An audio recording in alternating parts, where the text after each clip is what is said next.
Welcome back to another Stampede Blue Colts cast. Ladies and gentlemen, I'm your host, Matt Danley. Thank you guys for coming back to the show. And we're here tonight to discuss the Colts 34-23 loss to the Bengals in week 1. A lot of good to talk about. Obviously, there's some not so good to talk about as well. But overall, I think first impressions of a new team with so many new aspects to this team, including a lot of the coaching staff, 99% of the coaching staff, and so many new bodies in here, and so many heavy contributors for rookies. A lot of good to take away from this game. Colts should have won this one. Colts should have won this game. Obviously, you watched it. Ends up turning to be this is one of those finishes though that really just get you good, because I mean, these are, back in the days when I used to play PlayStation, this would be one of those things that would happen on Madden. Of course, we're driving down the field and I'm going to win this game because I'm Andrew Luck and everything's going well and he's driving and he looks good. And then you get a fumble from the most reliable receiver on your team as far as that goes. And that's just one of those things that makes you want to throw the controller really bad. But overall, I think that we can pretty much all agree, unless we're being a little ridiculous, that the Colts showed a ton of potential with this group. Again, first impressions, Luck looks great. The defense was fast, was basically what the coaching staff and Chris Ballard wanted to build. I mean, I'm not saying they're built. I'm saying that they are doing what they wanted them to do. Play fast, create turnovers, and fly to the ball. And they were doing all of that. So I think that you're encouraged looking for this defense to improve throughout the season. Like I said, this is extremely disappointed in this loss, but very encouraged with what we saw. I think that everybody should be. Let's talk a little bit about the offense, and then we'll get over to the defense, because I think that the defense has got a lot more in depth to really talk about. So let's start with, obviously, Andrew Luck. 53 pass attempts today, 39 of 53. You've got to love, that rating. I mean, really solid performance. That's a ton of passes, though. That is a big workload for a guy coming back in his first full NFL game after a year off. So he looked great, though. 319 yards. The one thing about all of this, the interception was awful, right? I can't even remember who we had on the show when we were talking about it, but this is one of those things that we are just going to have to swallow with having Andrew Luck. He is an immense talent. He has more than the capability of taking the Colts to a Super Bowl in the next few years. These are just some of the things that come with it. These YOLO throws, that's really the only way that I know how to explain it.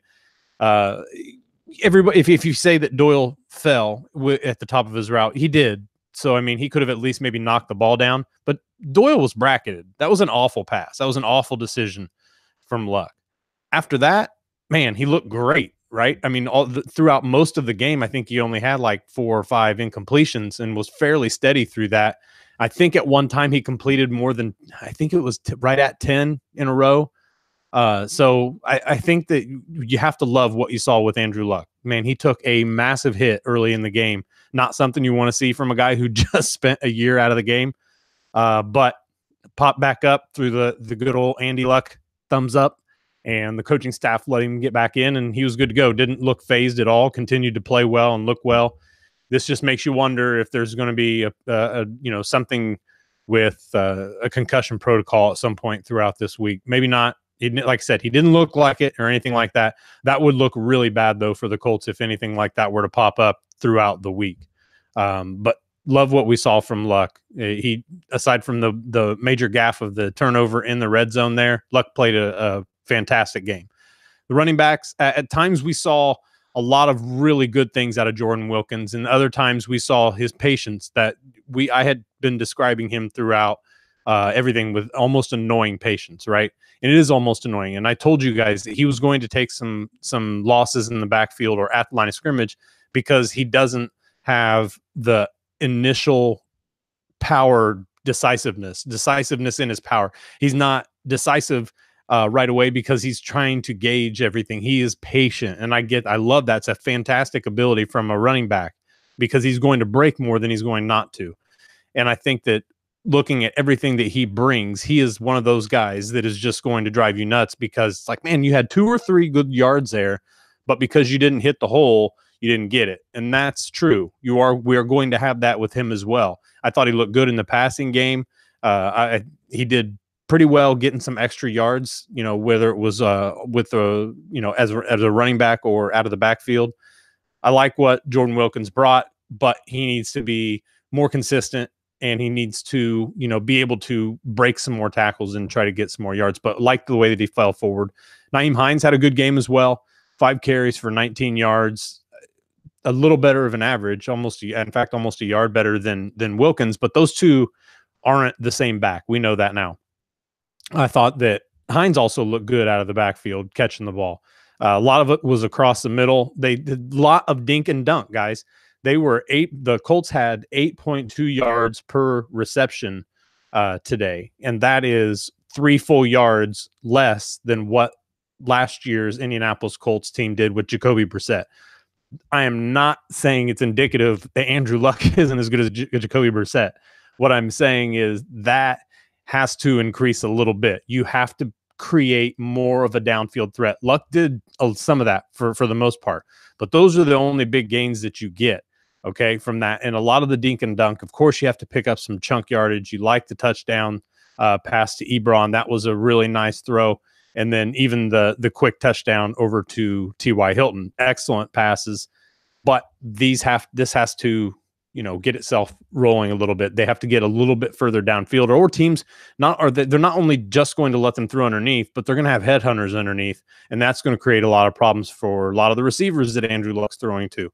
If everything's a slant or a 5-yard hitch, or we saw Pascal come in and do that 15-yard square in that they loved through training camp so much, and he was running it perfectly, which I think helped him get a lot of the kudos that he was getting for being towards the roster, towards that 53-man group. So you like a lot of what you saw there, but that's got to increase as well. Overall, I love the game plan from Reich.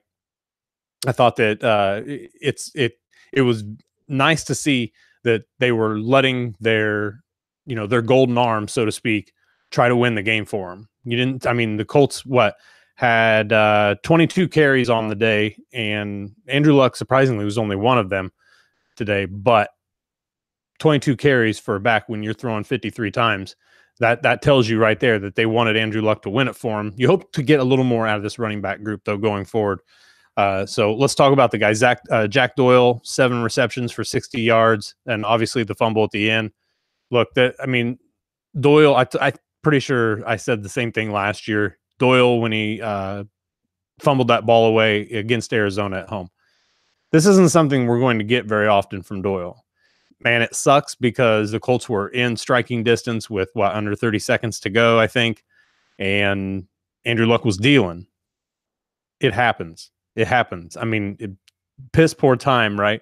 And the worst timing of ever. But if that is how they lose, and that the Colts were within 4 points of the lead and easily could have taken the lead by a field goal with less than 30 seconds to go, probably no time left at all. I don't have any issues with Frank Reich not calling a timeout there, because if Doyle goes down, the whistle blows and the timeout comes there anyways, and you still have a timeout in under 30 seconds. You want to run some of that clock, but at the same time, you can't be so sticky with your timeouts. You can't just ring them off a couple times, because then you have no choice. Your back's up against the wall with 10 seconds to go and no timeouts.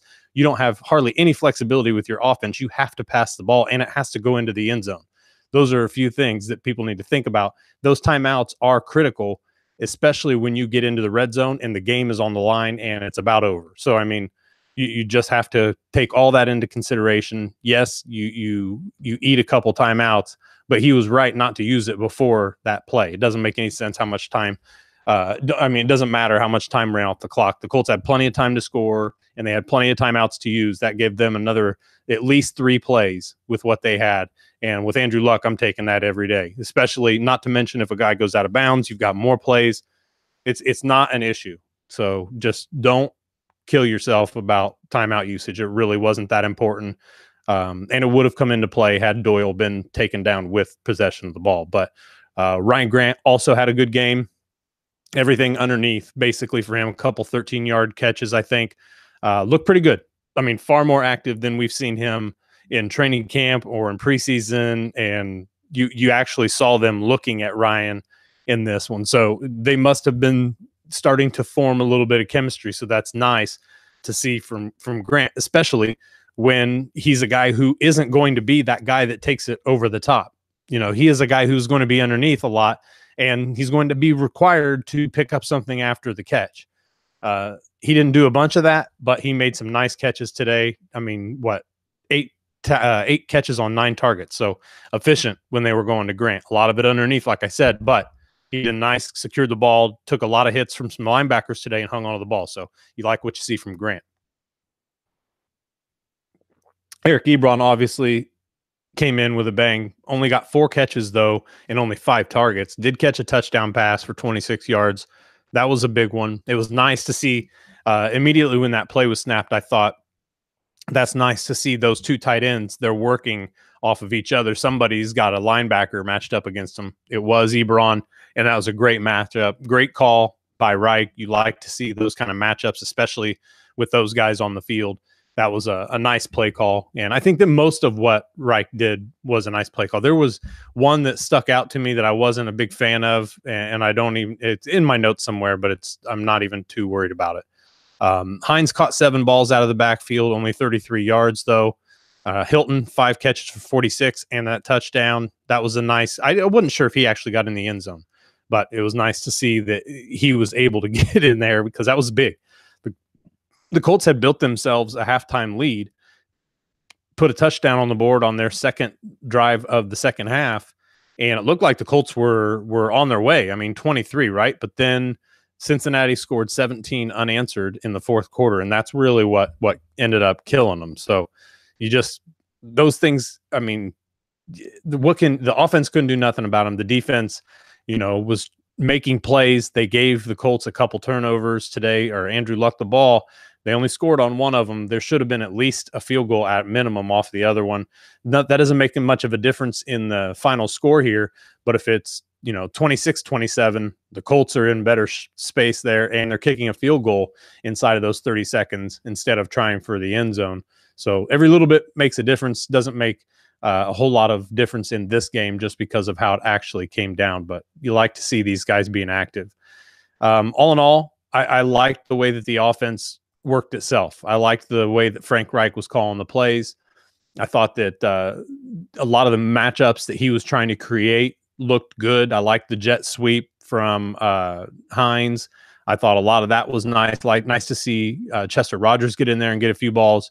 Overall, the offense worked pretty well. And let's talk about the offensive line for a minute here. The Colts did allow some pressures. Obviously, when you've got Haig at 1 tackle and you've got a combination of Webb and whoever else that they played there, you were going to, I mean, Braden Smith at one point was the left tackle, and he allowed a sack. I think it was from Jordan Willis. I can't remember off the top of my head, but I'm pretty sure that's who it was. But Smith was on the left side of the line and gave up the sack. We saw the Colts get sacked another time. Andrew Luck get sacked another time earlier in the game.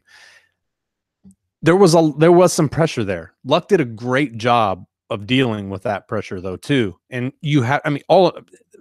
the interior looked good. They allowed some pressures, though, just the same. But the tackles, I mean, Luck took 2 sacks today. Okay, he was moving around trying to get rid of the ball occasionally, but by and large, guys, this is about as little as you could expect Andrew Luck to get hit in a game against a front 7 like these guys. I mean, let's see. They had 9 quarterback hits on Luck, but a lot of it was after the pass. So it wasn't like he was being hit every time. Some of these other plays, that were taking some time to get downfield are typically the ones that he got hit on, but they were just after the throw. A couple of them weren't great, but most of them by and large weren't big hits. So I thought that the Colts line did a pretty solid job for Andrew Luck today. I really did. And I didn't think that they run blocked very bad either. I thought that they did a pretty nice job. We saw Quentin Nelson again coming across as a pole guard and just lit up Jordan Willis. That was fun to watch. Some of these guys on this front line, this is their real first action. You have to love the fact that Joe Haig stepped in there and did an above average job, I would say, at left tackle for his first time on the left side of the line at all, if I can remember, in an NFL game. And then everybody else, I thought that the rest of the line did pretty well as well. They have to get better, but overall, for a first game out against this front seven, I thought they did pretty damn well. So I'm not disappointed in that at all. I thought they did well. It helped Andrew Luck get off 53 passes. I mean, that's a lot. That's a lot of pass blocking throughout the game. They only gave up 2 sacks. Think about that as well. There wasn't 30 dropbacks. It was like 55, 56. So think about all of that in context with how much they actually pressured him. So we will take a quick break here, guys, and then we're going to come back and talk about the defense. Had a good game as well. We're going to come back and talk about them right after the break.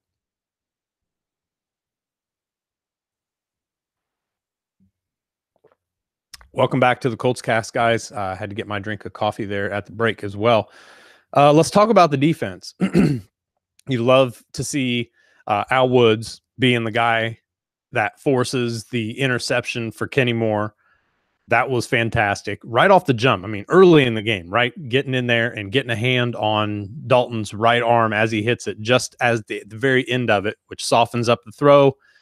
Kenny Moore comes underneath, picks it off. I can't believe that he didn't get a touchdown out of that. I don't know how the hell Andy Dalton was actually deep enough when that happened to be able to get in front of Kenny Moore, who was in stride when he picked that off. I thought that was wild. I have no idea. It was like somebody picked up Andy Dalton and moved him 20 yards down the field so that he could be in front of Kenny Moore. I don't have any idea how that happened. I still couldn't get a good camera angle on it. But, man, that perked me up right away. I'm like, all right, well, here we go. There's an interception right there. That should be a free 6 points. Okay. Obviously didn't turn out that way because Luck threw his pick in the red zone, but you love what the defense did there. They got an interior pressure, forced Dalton back and to hit Al Woods' arm, goes underneath. Kenny Moore is there, and hunting the ball. And that's good. He was breaking on the ball to begin with. It did pop up in the air a little bit, but you still have to love what he did and what the end result was. Definitely set the tone, I think, for this Colts defense as well, because you started seeing, the flashes from Darius Leonard. He actually led the team in total tackles on Sunday. That's not a surprise. I mean, and it shouldn't be for the rest of the season. This guy is everywhere. He is excellent in pursuit. He does a nice job getting his hands up in passing lanes. I don't think that we see enough of how close these guys, when they go up to try to bat a ball down, how close that football is to their fingertips. He had a couple. I don't know how he missed them either, but you love to see his athleticism, his ability to get up and stretch to try to get in those passing lanes, and you love to see him making plays on the ball and on the ball carrier. So a lot to love from Darius Leonard there. He looks good. He's the real deal, I think, folks. And we've got at minimum a great pursuit will linebacker, I think, for the next 5-6 years. That's obviously theoretically probably a best case scenario. I don't know how long linebackers, last in the league necessarily on average, but he's definitely a good one. We got to love that. That's a heck of a building block for this defense for the future, I think. Geathers was all right. I can't say that I noticed him all that much. I think he was in on more tackle. I mean, all 7 of his tackles were solo tackles, but a couple of them were trip ups, a couple of them were after deep runs to, the sideline and him making the tackles there. But you got to love that he had the ability to get there in the first place. So love that. Tackles isn't the best way, in my opinion, necessarily to gauge a defender, obviously. But I think that you look at, see how active they are, what position are they. This tells you a lot about what you've got in that. Now, Nate Hairston did a good job again. All 6 of his tackles were solo, a lot of it on the edge. I liked what Nate Hairston brought to the team today. He had some physicality. I thought he did a good job, some good coverage deep. Anthony Walker, first game back, kind of surprised that he had a pretty solid game. Actually had a hit on the quarterback as well. We saw a couple of nice tackles from him. I like when the balls were thrown underneath, he seemed to roll the player backwards and didn't get too high in his tackling approach to where the ball carrier could get underneath him. He did a good job of squaring him up, tackling him with no gain after the catch. I thought that was nice. He did a pretty solid job. I was happy to see that out of Walker. Hooker had 4. Now, Marcus Hunt had the big game of the day, right? 3 total tackles, 2 sacks, and 3 tackles total for loss. That's big. I mean, for a guy who had 2.5 sacks, I think they said his entire career thus far, had 2 tackles in one game, or 2 sacks in one game, and he played really well. I mean, overall. But he's a guy who is otherwise going to be the power guy, run stop, and try to get his hands up and knock a ball down. Today, he was the pressure. We got to see a few plays. I think there was, let's see, I'm going to look on my notes real fast and check this out. The Colts, right before the Bengals field goal, we saw pressure from all of these guys, Teray, Basham, Sheard, and Autry, all around Andy Dalton at the same time. I didn't notice Basham outside of that play for the game. And if I'm not mistaken, he didn't have any tackles on the day. I'm going to have to check that out again as well, but I don't think he did. He did not have a single tackle on the day. But it was creative. We'd seen it in the preseason. So we got to see a little bit of what Basham could do coming into the interior as well. Mostly what it is what they wanted to get out of Tyquan Lewis. It tells you what that guy would be if he was back, not necessarily to what extent he would play, but that is his role. So Danico Autry didn't get much pressure today. We didn't see that. Jabal Sheard didn't get much pressure today. We did get to see a little bit of flash from Al-Qadim Muhammad. He also had a tackle for loss. That was nice to see. Zaire Franklin, Chris Milton got hurt. So a lot of this defense really was top heavy. But in general, we got to see the guys flying around. Like I said before, this was a fun group to watch today. If 2 turnovers isn't enough to get these wins, though, something else has to give, okay? Because the running attack from not just the running attack, we'll say the coverage of the running backs in general was something that needed to be picked up. Obviously, Joe Mixon is a hell of a running back, okay? So we're not talking about some league average guy here. I think that Mixon is a heck of a player. He was at one point, I think, at 7.5 yards per carry, and it was when he was in the 80s. And I just thought, this guy's he's just smoking us. I mean, he was the second receiver on the team today on the Bengals with 54 yards on 5 catches, and he was good after the catch. 95 yards rushing on 17 carries and a touchdown. This is going to be the problem, right? The running attack. How are the Colts going to be able to stop the running attack in order for this bend but don't break defense to evolve itself into, okay, we've seen 4-3 squads and we've seen Tampa 2 squads and even in the Seahawks cover 3. These guys have to be in the right spot, plus instinctual, and be able to cut on a ball. All those things matter in a defense like this. Now, if you're slightly out of position, you can do the next 2, cut on a ball and break, and you still aren't going to be there in time to stop the running back or the receiver or anything like that. The running backs, had way too much space to work in today. There was a couple times where we saw Mixon get the ball out of the backfield and nobody there. One of the times they had rushed a corner off the edge, and that did not work out. It was an ugly rush by, I think it was Hairston, actually, and it did not look good. It wasn't fluid. He stopped about 3 times while he was running, and it just basically took one guy completely out of position. But there was other times as well where he was getting the ball out there, and he was beating guys who were prepared for the screen to the edge, and that's a problem. These guys have to be better at getting in the right spot and reading those kind of screens, because Mixon's, like I said, he was excellent today after the catch. Even when he would go up the middle of the day, he did not have much resistance at all. So the Colts really have to, they are going to give up this kind of yardage to running backs occasionally as far as on the ground, but they've got to be better in space and getting them to the ground, and they've got to be able to limit some of these carries. How are they going to do that? The one thing that comes in here is Clayton Geathers and linebacker play. Darius Leonard can't be expected to get everybody inside of 3 and 4 yards just because he's a pursuit warrior. I mean, these linebackers for the Colts are going to have to be able to crash from the other end too. Not Denzel Good, but Najee Good did not have a tackle today, if I'm not mistaken. There was not a lot of let me see. No, he didn't. there was not a lot from the other positions. I mean, we saw Matthew Adams, a couple big bangers on special teams. That was fun to see. Kind of thought you might get to see him out there today. But all in all, the Colts linebackers, were very much the same group. Sky Moore got a lot of snaps. He only had a couple tackles today. We didn't get to really see him have much of an impact in the passing game. But I think all in all, when you look at the forced fumble, the interception, the Colts defense, as well as the way that they played, the high energy that they played throughout the game, I thought a lot of that, how can you not be excited about that?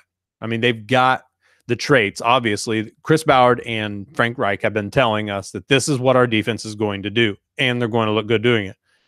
They're right so far. Okay. I think that they do look good doing it, and I think they are fast and they are instinctual. This is just going to take a little more, grinding throughout the season to get the chemistry a little bit better, to where these guys are breaking on areas of the field that, are slim, shortening their angles. These guys have to be better instinctually as far as on their drops, not so much as coming up in to make a play as well. But they've got that. We saw that. But in their zones, they're giving up a lot of free room. We saw Quincy Wilson struggle a couple times. He's got a big old club on his hand, though.